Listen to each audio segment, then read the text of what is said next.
Hi,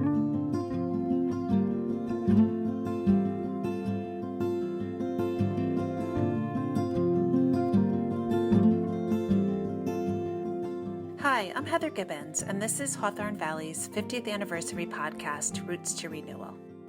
Thank you for joining us. As we mark this significant milestone, we decided to try our hand at podcasting as a way to help share our story, as well as those of our friends and contemporaries from around the world who dedicate their lives to meeting the ecological, social, and spiritual needs of our time. Roots to Renewal is made possible by the generous support of Tierra Farm, a family-owned, environmentally conscious manufacturer and distributor of organic dried fruits and nuts. Learn more at tierrafarm.org.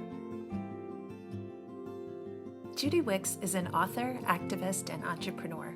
She founded Philadelphia's iconic White Dog Café in 1983, which became a pioneer in the farm-to-table movement and a model in sustainable business practices. She founded Fair Food Philly in 2000 and the Sustainable Business Network for Greater Philadelphia in 2001. Also in 2001, Judy founded the National Business Alliance for Local Living Economies, known as BALLE. In her retail career, she founded Black Cat, which featured locally made and fair trade gifts for 20 years. In 1970, Judy co-founded the original Free People's Store, now well known as Urban Outfitters. Her work has earned numerous local and national awards, including the James Beard Foundation Humanitarian of the Year Award, the International Association of Culinary Professionals Humanitarian Award, and the Women's Chefs and Restaurateurs Lifetime Achievement Award. Judy was inducted into the University Science Center's Innovators Walk of Fame in 2016. Good Morning, Beautiful Business, Judy's acclaimed memoir, won a national gold medal for business leadership and has been translated into Chinese and Korean.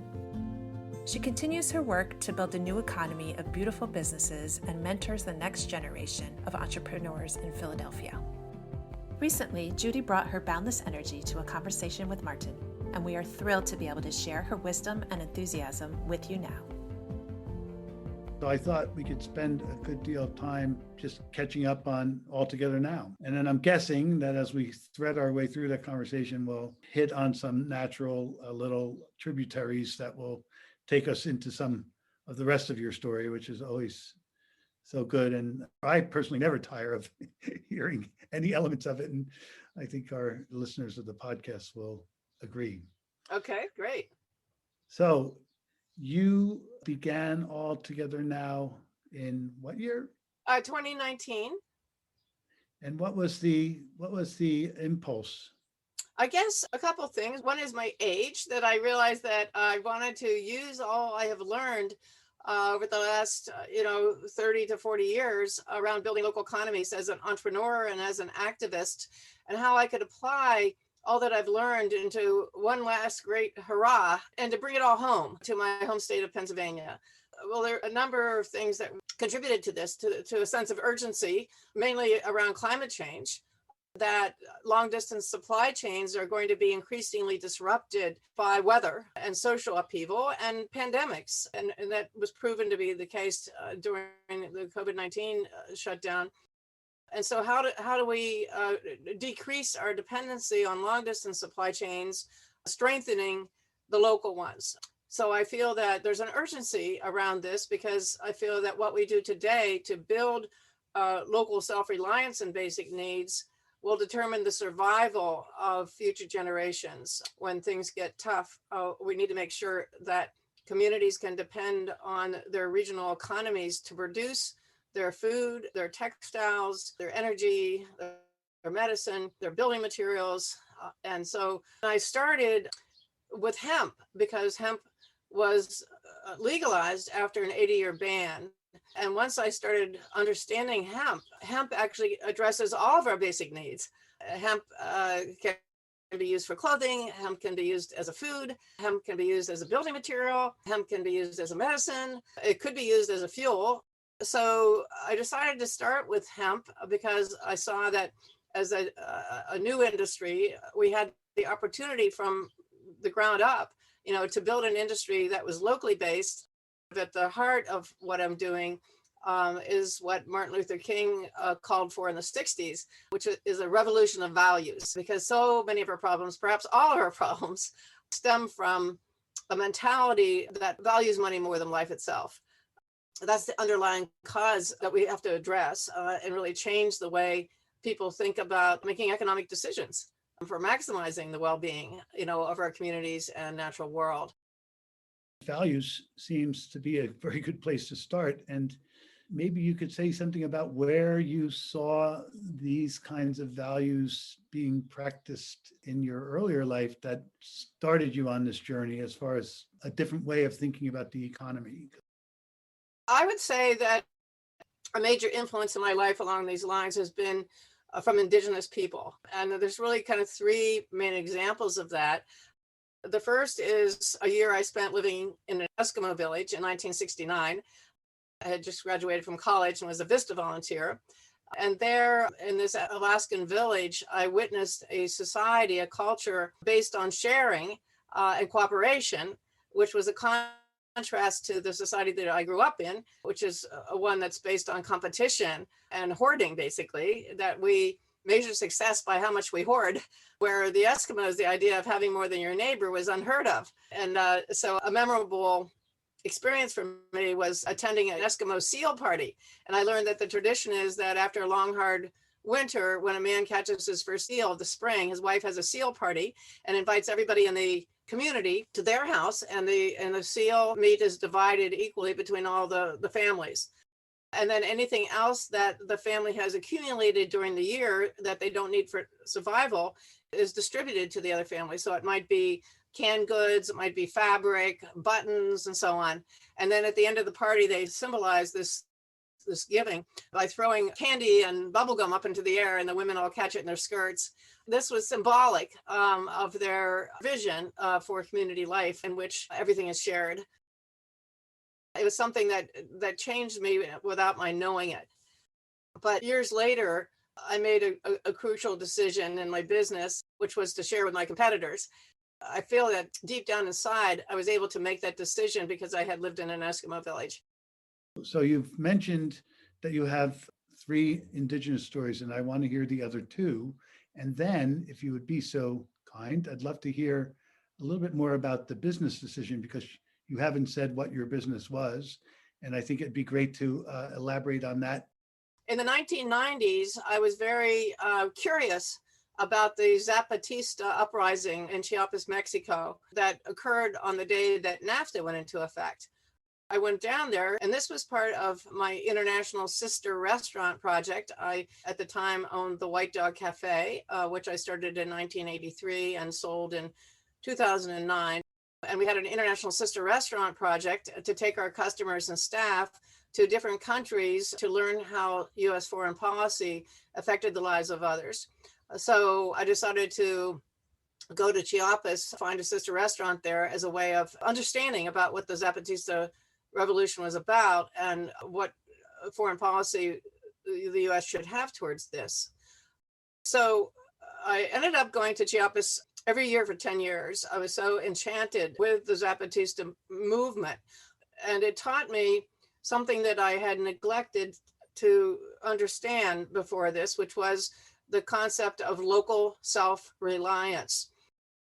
I had never thought about this, but that is really the basis of what the revolution was about. The Zapatistas were demanding that they maintain their local self-reliance in food, that they grow fruits and vegetables for their family and to sell in the domestic marketplace.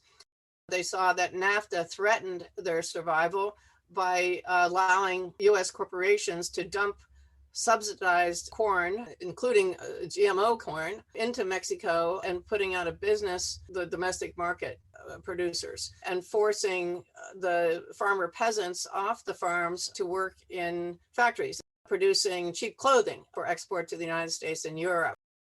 They realized that their lifestyles and their survival in their way of life depended on local self-reliance. I began to see that my own community at home in Pennsylvania and communities around the world were losing their local self-reliance to globalization, that NAFTA and the WTO and so on, we're really creating all of our communities to be vulnerable, to be dependent on long distance supply chains owned by the corporations to deliver us our basic needs, all controlled by increasingly powerful multinational corporations and putting out of business local farmers and food producers, local clothing makers, and so on.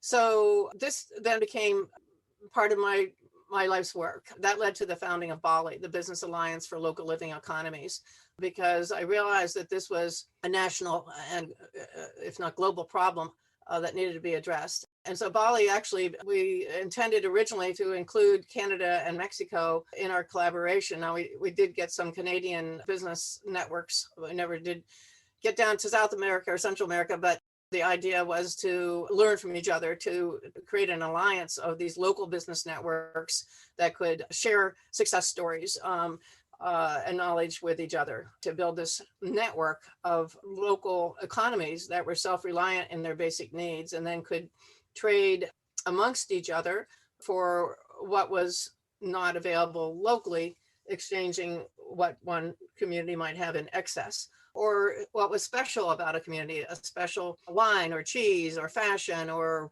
entrepreneurial innovation that produced an excess in our own community could be traded for what we didn't have, like coffee, bananas, and so on. More recently, I went to Standing Rock at Thanksgiving of 2016. I felt compelled to go there because I saw these Indigenous people willing to risk their lives, spend their time, their energy, everything to do two things, which Indigenous people have repeated over and over again, which is to honor your mother and protect your children. It's very simple, and yet we white people don't get it. This is the most important thing we can do, is to honor Mother Earth and protect the future generations. Throughout history, this is how survival happens. You know, when you look at other animals, non-human animals, they'll do anything to protect their young, to create the conditions for new life. That's how life continues to evolve, that nature continually creates the conditions for new life. And we as humans have stopped doing that. We are no longer creating the conditions for new life. In fact, we are destroying and disrespecting our mother and doing nothing for the seventh generation, as Indigenous people do. So I went to Standing Rock originally to cook Thanksgiving dinner for 200 water protectors. I talked to an Indigenous leader from the Indigenous Environmental Network to find out whether it would be appropriate to have a Thanksgiving dinner. And he said, absolutely. And my strategy was that Standing Rock needed to be noticed by the media, and they weren't up until this time. So I thought, when do white people think about Indians? Well, they think about Indians at Thanksgiving time. So if we went to do a Thanksgiving dinner at Standing Rock, it would be the opportunity to draw attention to what was happening there. And all the pieces came together. I found a chef who, through the Schumacher Society, an event they had, who was cooking over fire. And so I just took a chance and said, hey, any chance you'd want to go to Standing Rock and cook over fire, cook Thanksgiving turkeys over fire? And the chef said he would go. He needed $5,000 to mobilize his whole team to drive out there with their rig. Anyway, long story short, Ben Cohen from Ben and Jerry's Ice Cream provided the $5,000 to pay for the chef, and also provided the ice cream for dessert for Thanksgiving. We ended up serving 2,000 people. While there, I learned of the Lakota Prophecy of the black snake, that 1,000 years ago, the prophecy was that a black snake would rise up out of the ground and move across the land, causing great sorrow and hardship.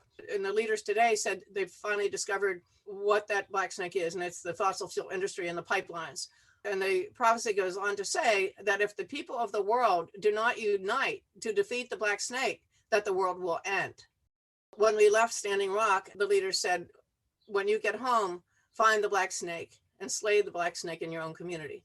So I got back to Pennsylvania and figured out that the black snake in Pennsylvania is fracking. So I went on a tour to see the damage done to the environment and to the communities where the extraction was taking place. And so I took up that cause to stop fracking and started organizing. I got arrested, blah, blah, blah. I finally realized that all these people were trying to stop the fossil fuel industry, but the politicians were siding with the industry.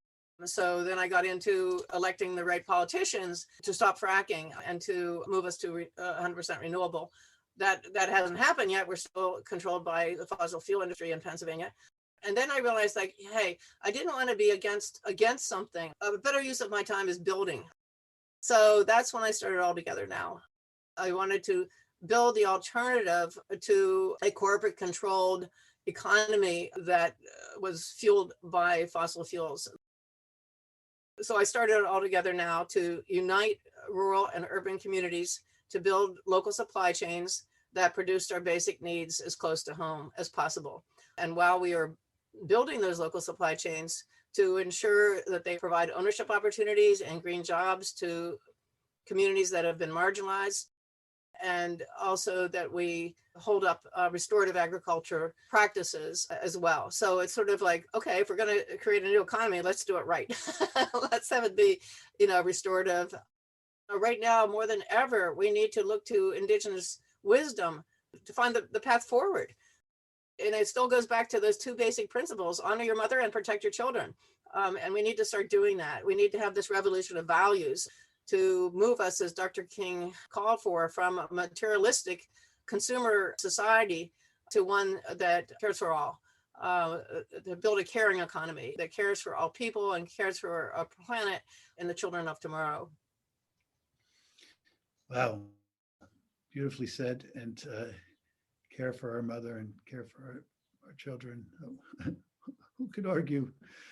You mentioned your business decision early on to share with your so-called competitors, and certainly building a local economy will be built on relationships and trust and transparency. And you mentioned very briefly the White Dog. I wonder if you wouldn't mind going back to that moment at the White Dog when you had that epiphany around taking what you had come to in your own understanding of ethical business practices and deciding to share that out. Yeah. The White Dog Cafe, just to give the listeners a little background, is a restaurant I founded in 1983 in Philadelphia, one of the first farm-to-table restaurants, probably on the East Coast, I guess. We were inspired by Alice Waters on the West Coast to build relationships with local farmers. I was very proud of the network that the White Dog built. When I found out about the cruelty of factory farming, I searched to find farmers who raised pigs on pasture. And this became my passion, to make sure that all the meat that was served at the White Dog was raised in a humane way and processed in a humane way. I'm not a vegetarian or vegan, but I would never eat meat that comes from a system based on cruelty. And so the White Dog, over many years, found farmers to supply us with pastured chicken and eggs, grass-fed beef. When we found local beef, he was finishing it on grain, and we asked him to raise beef solely on grass for us. He had never done that before. We became the first restaurant in Philadelphia to offer grass-fed beef. So anyway, this I saw as our market niche, or our competitive advantage. So we were the only restaurant doing this. And then I had this transformational moment when I suddenly recognized that there is no such thing as one sustainable business. You can have all the practices you want, which we did. We paid the living wage. We used renewable energy. We bought from local farmers. We composted, all these things, hurrah for us. But there's no such thing as just one business being sustainable. We can only be part of a sustainable system, a local food system, and that we needed to cooperate in order to build that system. So that's when I thought to myself, hey, you've got to get your competitors, the other restaurants in town, to do the same thing, to buy from these same farmers. And at first they thought, oh my God, I can't do that. That's my competitive advantage. I could lose sales. I could go out of business. That you don't do that in business. But I made the decision to do that because of my love for the pigs. I just couldn't stand the idea that people over town were eating pigs, that were tortured basically. And it was really my love for the animals, as well as the family farmers that raised them with kindness, that caused me to overcome my fear of going out of business and doing as the Eskimos did, to share.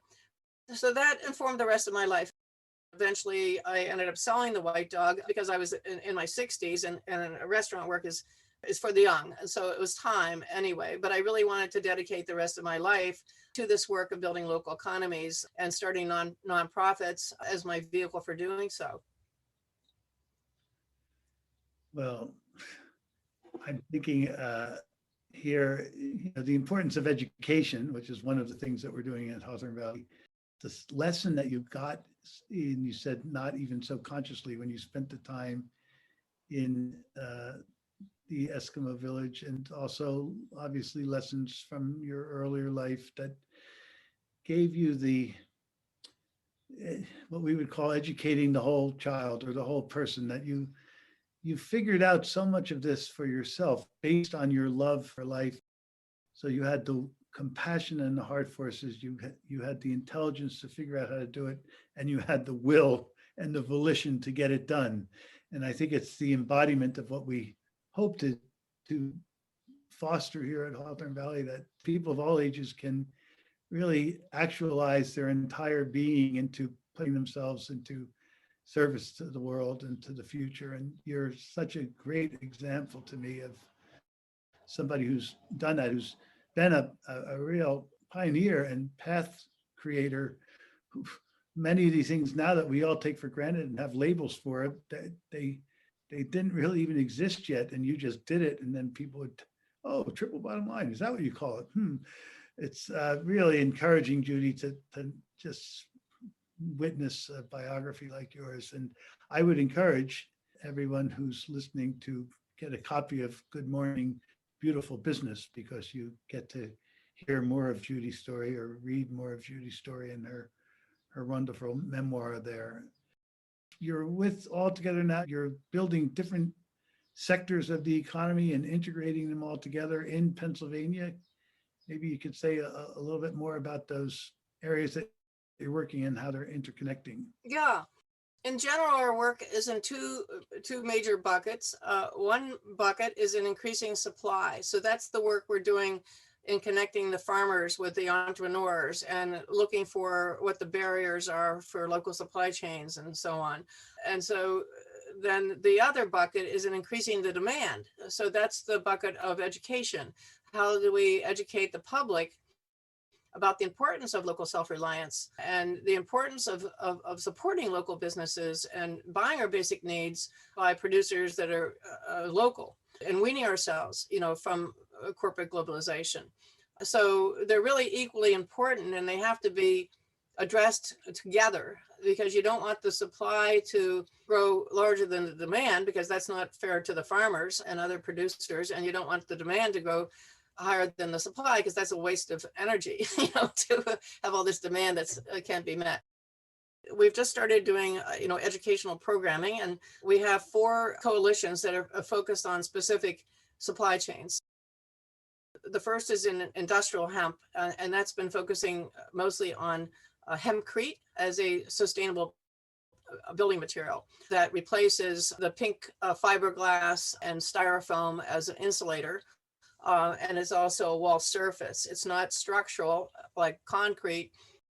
Hempcrete is a mixture of the woody herd that's the center of the hemp stalk with a lime and water. And then it's either packed or sprayed into a form that forms the wall that goes around the studs and the electricity or whatever's in that wall, and forms a wall surface on both sides. It continues to absorb carbons indefinitely, and it hardens indefinitely. So it becomes harder over time instead of deteriorating. The hemp plant itself, while it's growing, absorbs more carbons than trees do. It also regenerates the soil. So the plant itself, the growing of the plant is environmentally valuable. And then the hempcrete itself is mold resistant, pest resistant, fire retardant, and so on. There's so many qualities to it. And when you're in a room that's made of hempcrete, you can just feel the healthy breathing. It's just a beautiful building material. Hemp also produces CBD. And so we have a plant medicine coalition that it includes traditional herbalists, our local farms that grow herbs such as lavender and golden seal and so on. In Pennsylvania, medical marijuana has been legalized. And so we were including locally owned dispensaries on our website where people can support those companies. But in the last month, the last two locally owned medical marijuana dispensaries in Pennsylvania were sold to multi-state large corporations in Florida and Chicago. And this was a blow.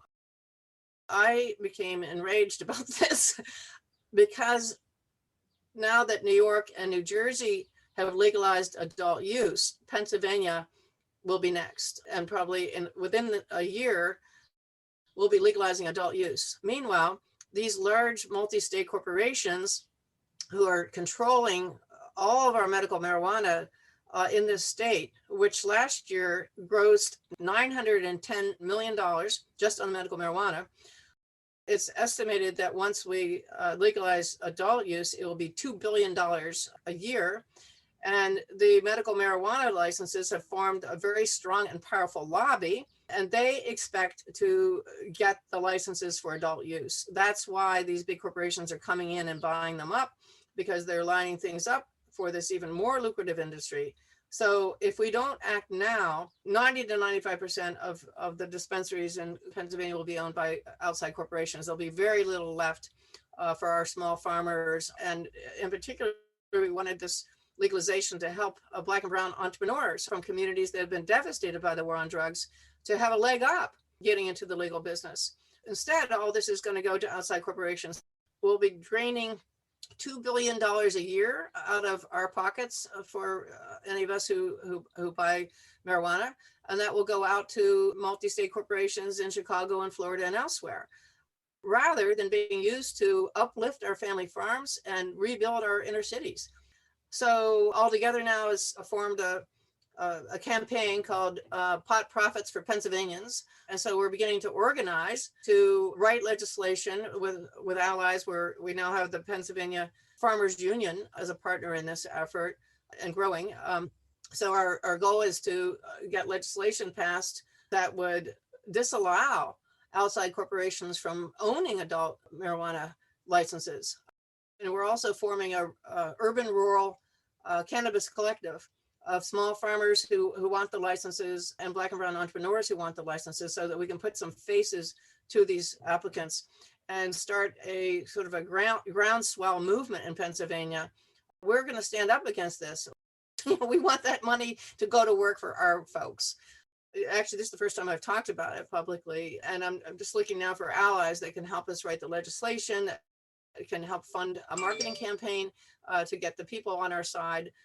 When you think about what that money could do for our farmers and our inner city communities, and just the injustice when you think about how there's Black and brown people in jail right now for doing exactly what white men are making money from. And it's an outrage. And it's right up our alley, because we are about uniting rural and urban communities to build local supply chains. And so part of what our movement is doing differently is that we are combining the interests of urban and rural people. Politically, I feel like we're covering our bases because the farmers are mostly represented by Republicans and the inner city mostly represented by Democrats. This is a bipartisan effort to serve the common good. One of the things about the legalization of hemp, which resulted in the CBD craze, but also the legalization of THC, is that we're paying attention more to plant medicines in general. It's an opportunity to lift up the plant medicine industry. So we have the hemp going, the plant medicine going, and then the other two coalitions are clothing and textiles. We have members of that clothing and textile coalition that are working on a supply chain for flax and for hemp. There's a lot of steps in processing textiles, and some of them are very expensive. So it's going to be a while before we have a dirt to shirt supply chain in Pennsylvania. That's our vision. And then the last coalition is a Heritage Grain Coalition, where we're connecting grain farmers and millers to our urban bread bakers, brewers, distillers, noodle makers, pasta makers, and publicizing again to the public to buy those particular products. So those are the four coalitions: the Grain Coalition, the Plant Medicine Coalition, the Hemp Coalition, and the Clothing and Textile Coalition. And the Industrial Hemp Coalition is mostly focusing on sustainable building. I think the name says it all, Judy. All together now. You speak of building these coalitions, of creating relationships, of reminding people of relationships that have gotten us in many ways, this far along as a species, and the importance of the urban and rural connections. And I think that the divide and conquer strategy is an old one, and we shouldn't fall victim to it any longer. So I think every state needs an all together now. We all need to come together around these issues and to honor our mother and to build a better world for our children. Mm-hmm. I really want to thank you so much for spending a morning with us, and for all of the inspiration that you have provided for me and for countless others, and all of the years that I've been privileged to know you and follow your work. And I look forward to your next visit north, and the next time with grade 12 seniors in Valley, as we're going into our next 50 years. Well, it's always the delight for me to visit you, Martin, and in Hawthorne Valley. I always am so inspired by the work that goes on there. And I want to wish you a happy 50th anniversary. As you know, one of my passions is around farm animals, and I just hold up as a model Hawthorne Valley, how you allow the baby calves to stay with their mothers and to nurse, where other dairy farmers remove the babies from their mothers immediately in some cases, or within a couple days. And so I just love how Hawthorne Valley has created a different model to show that, as we once did in the old days, that humans can share. I thank Hawthorne Valley for creating this model of a humane way in the relationship with cows. And that's one of the things I love to watch when I come to Hawthorne Valley, is the cows coming home from the pasture.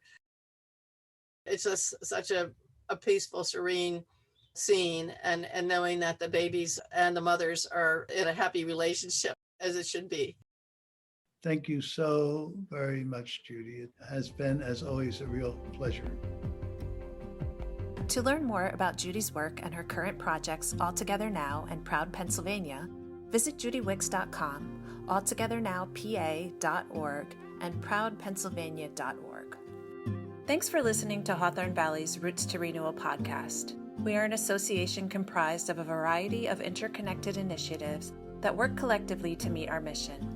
You can learn more about our work by visiting our website at hawthornevalley.org.